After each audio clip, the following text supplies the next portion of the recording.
Welcome back to 128KV News. This is your weekly dose of all things gaming, your quick bit of news. And we're back once again due to... lack of popular demand. That's right, yes. This week, first Descendant reaches 10 million players. PlayStation PC is a surprising success and a tongue twister. And our Xbox abandoning the Xbox. Do you like that? Ooh. Tongue twisters. Yeah, I did like that. Oh, tongue twisters. So a big week of gaming news, surprisingly, because it started off really quiet and then suddenly loads of things happen at once. Yeah, it always does, doesn't it? There's some big drops happening late this week. And of course, Amazon Prime's happening as well. So we've been scouring the internet. But I want to jump straight in with the first Descendant, which is the new free-to-play looter shooter. Yeah, you've been talking to me about this. Yes, I did play it a bit. It's reached 10 million players in its first week. Which is... That's a lot. A lot. It's really surprising. It is. Considering it is. It sucked at launch. Yeah, see, it's a shame because I've not actually played it, but when it was coming up to like release as such, I was like, oh, and I, was talking to one of our members in Discord going, oh, Temperus, like... this looks cool. Maybe we should like start a group and all start playing it, whatever. But I said, until my Ally X comes, I'm just going to not bother at the minute. So I said, just let me know. And he said, yeah, I'll play it and stuff.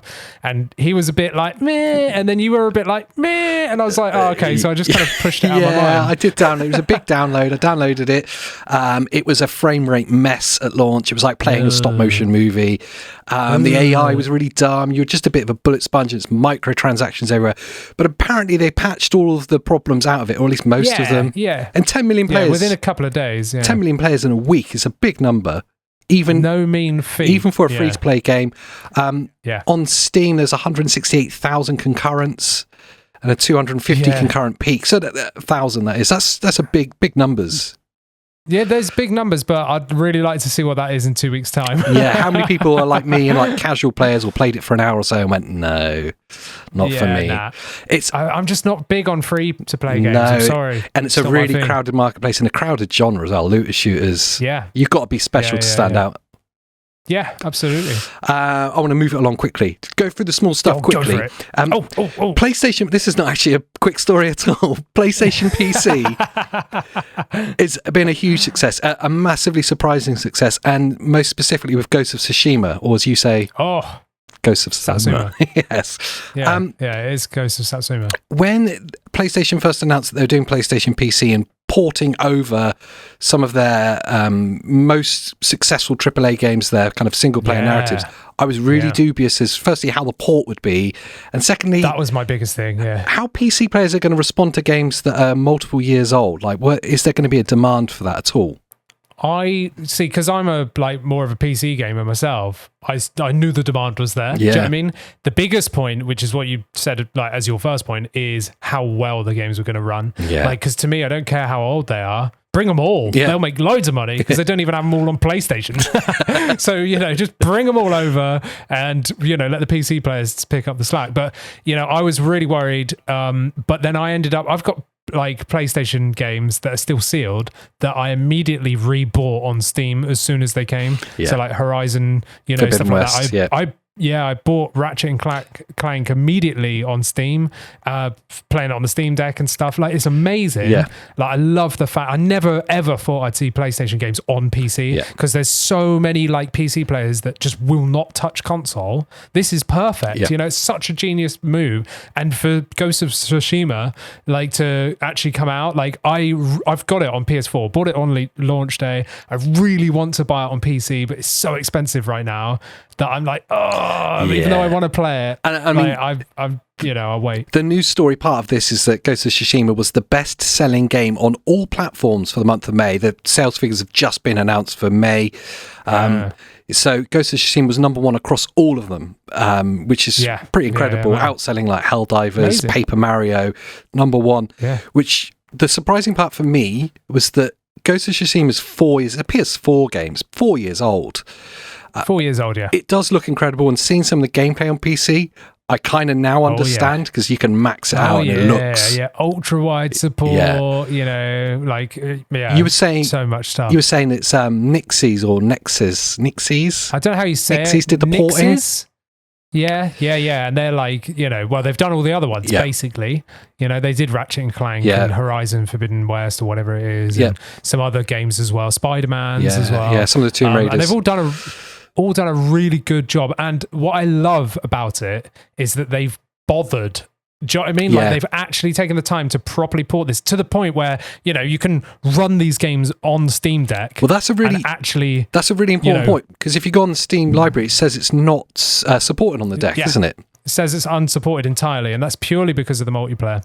So multiplayer is unsupported, but Nixes themselves said, no, the game's going to run amazing on Steam Deck, but only in the single player side of it. Yeah. So it's kind of annoying that it's listed as like, no, it doesn't work, because loads of people are not going to buy it because of that. But actually, it fully works on Steam Deck. You can run it above 30 FPS. I just want to say, what's that going to play like on the Ally X? Really good, I imagine. I mean, what's it going to be like an excited way? There's, they've just launched AMD's FSR 3.1, and Nixes have implemented that into Ghost of Tsushima and Ratchet and Clank, and I think some other games as well. So you're going to get even better performance, better visuals and everything with this upscaling technology. It's like the latest thing. That's FSR 3.1. So I really want to test it. Yeah, it's huge. Anyway, so it's a big success. It's proving PlayStation's kind of strategy for this.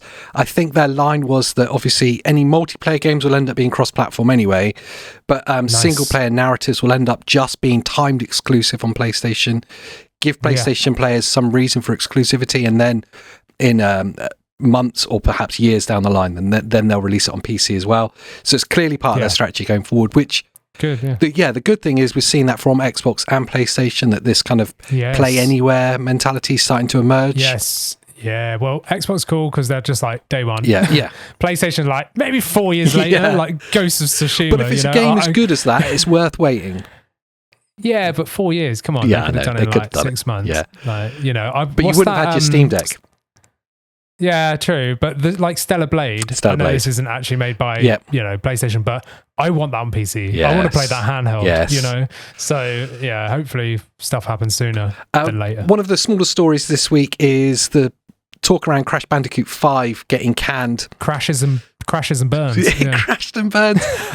There was one of the concept artists from Toys for Bob, the developer, put a tweet out alluding to the fact that a big project had been cancelled, and then when he was questioned about it, was kind of cloak and dagger about it, because he's obviously on NDA, but just then said, you'll all be gutted when you realise what Crash Bandicoot 5 could have been and you won't get to play it. I'm not a Crash fan. It's not really my thing. No, mine's got like nostalgia. Do you know what I mean? Like, so I remember the hatred I used to have for it as a child was the same kind of hatred I had for Mario, like platformers, because it's so nails. Do you know what I mean? Like, it was so hard. Even though I've bought the games like multiple times over the years, and I still boot them up now and then. I'm not like a diehard fan. I never played 4, which I probably will buy on Steam one day because it's on there. But there's some kind of some parts of the story that make total sense. Obviously, Toys for Bob used to be owned or part of the Activision group, and then when the Microsoft takeover happened, they separated and went independent. But who owns the IP for Crash and Spyro, whether that's still Activision or if it's Toys for Bob, that's kind of up for debate as well. So whether we would have seen it at all, we don't know. And of course, as part of this conversation, people were worried that they won't see the new Spyro, or a Spyro remake, which I would argue there's probably more demand for. I'd like to see Spyro. Yes, I'd like to see a new edition. Do you know what I mean? Like they did the Reignition trilogy or whatever it was, like not that long ago. Well, actually, it was quite a while ago now, I think. Again, got it on Switch, but now it's available on PC and stuff. I'd happily buy it again. But I haven't played Spyro or Crash really since I was a kid, to be perfectly honest. It's a nostalgia thing. I want to move on to the MSI Claw, and I don't want to give it its proper name because it's a stupid name, but there's second edition. 8AI Plus. Yeah, the MSI Claw, let's just call it the 2, 8AI. The GPU, well, the GPU part of the APU's benchmarks have been leaked or put out. So the Intel Lunar Lake Battle Mage, stupidest name in the world. The GPU benchmarks have been leaked, haven't they? Yes, they have. And it doesn't make good reading. No, not from like a statistics. Obviously, this could be rubbish, and in use it might be different, especially over time with firmware like updates and stuff, whatever. But from the numbers that we've seen here, it doesn't look good. So like the headlines we've been seeing is like, like twice as fast as the Steam Deck. It's like, well, that's not hard to beat. Steam Deck's like the lowest performance of all the PC handhelds. And this Lunar Lake Battle Mage gets 34,181, like in terms of the benchmark result, versus Steam Deck's 18,513. So if you stopped there, you would go, oh, that sounds quite exciting. Could be twice as powerful as the Steam Deck. Okay. It sounds great, doesn't it? Yeah. But that's not the full story. No, you look into it a bit more and go, oh, hang on, what's the Z1 Extreme, which is in the ASUS ROG Ally and Ally X, right? That gets 35,534. So it's already been beaten by an older APU that's been on the market consumer-wise for a year already. Intel are really lagging behind with their APU development in general, aren't they? Yeah, definitely. Yeah, AMD are in the forefront for sure. Yeah, so it's a struggle for them. MSI Claw, it didn't really grab a huge amount of market share the first time round, did it? It's because it's crap. Yeah, that's it. That's fair. I'm sorry, it is.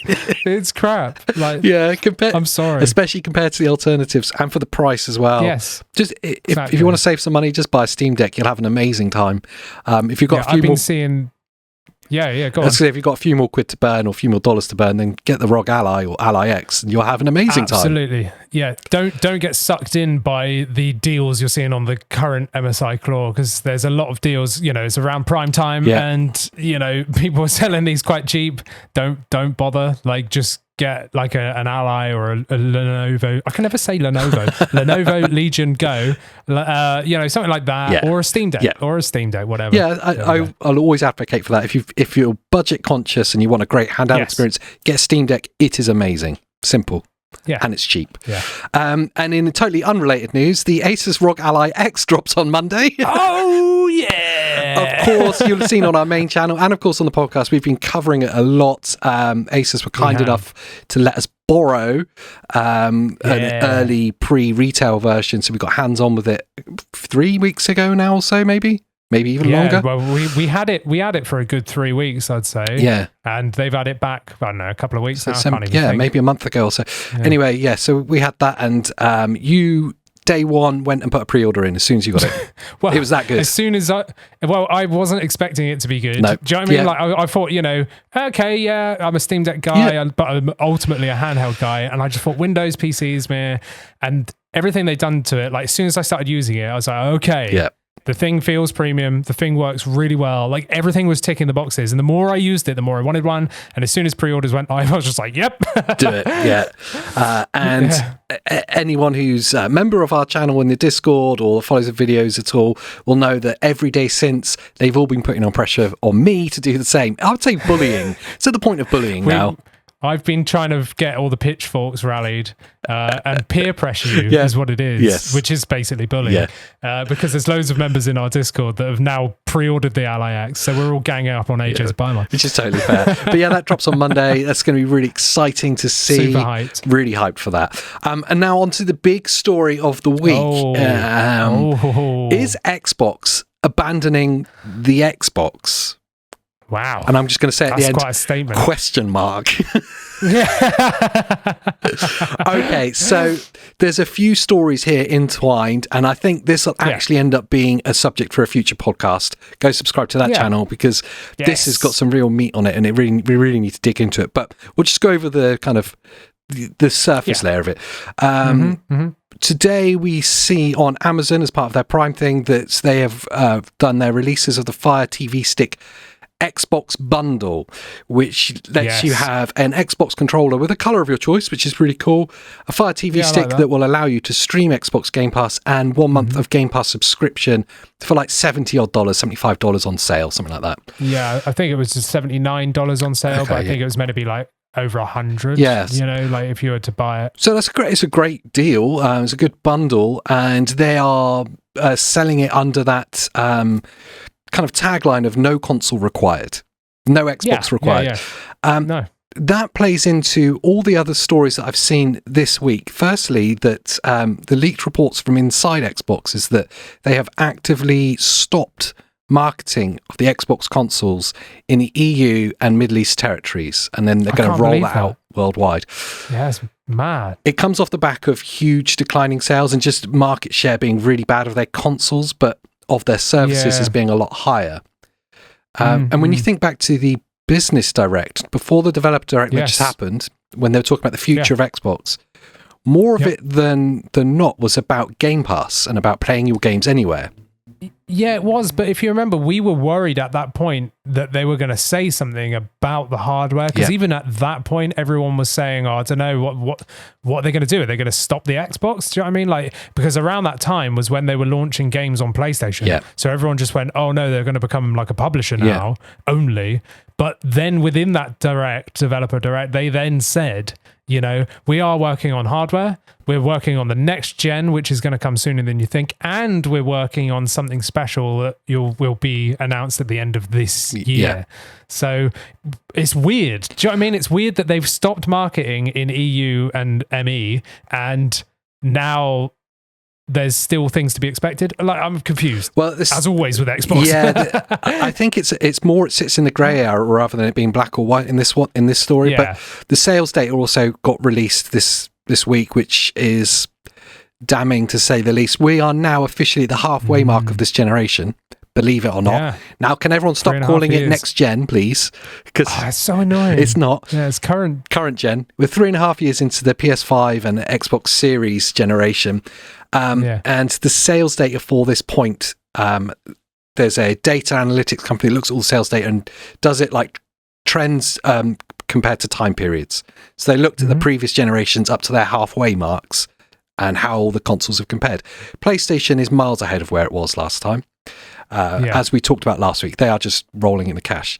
Xbox are at their worst since before the 360 generation. So this generation is still lagging behind what the Xbox 360 was, and we all know the problems that had in its first few years. Oh, yeah. And it's even behind Xbox One generation by 13%. Yes. Yeah, and that was their like flopper. That was their absolute. That was a floppy one. You're right, because they marketed it terribly. It wasn't clear if it was a game console or a home entertainment system or just a DVD they player. Didn't even know what it was. No, it wasn't clear. Yeah. All of this adds to this fear that Xbox is abandoning the Xbox. I think, in truth, what's going to happen is somewhere in the middle. They're going to focus most of their attention on their live service and their subscriptions and their games. And there's going to be less focus on their consoles, but they're still going to exist, just with less of a focus. I just think, have a main home console, do a handheld, and be done with it. They could turn it all around with a handheld for certain, but even that's just rumours at the moment. There's not even leaks happening about it. No. It's concerning for Xbox, and as someone who's recently fallen in love with the Game Pass service and things Xbox, it's sad to see. I think as gamers, we need multiple isolated platforms to be competing with each other, so we all get the best. Yeah, absolutely. There needs to be competition. Yeah. They can't back out. They can't let Sony have the monopoly. And if there's no Xbox, what are all those people that hate us for talking about Xbox, or all the Xbox players that hate us for talking about PlayStation going to do? Where's the console war going? Exactly. With Nintendo, that's not going to happen. Yeah. Who knows? Switch 2. Switch 2 could take over from them all. That's it. I guess that about wraps it up for this week. It does indeed. Yes, it does. Please do let us know in the comments what you think about today's stories. If there's anything that excites you, are you going to get the ASUS ROG Ally X like Andy, or are you like me and just sat on the fence and getting bullied by everyone? Let me know in the comments. And whilst you don't be an AJ, just pre-order one. Don't be indecisive. And whilst you're digging around down there, make sure you like the video and subscribe to the channel so you don't miss out on anything in the future. Yes. And what else should they do, Andy? They should watch another video, but they should also. Can they join memberships on this channel? There's no memberships on this channel. It's too small. Well, subscribe to get it to the point where it can then have memberships. There we go. There we go. So until the next time, we'll see you next time. Bye.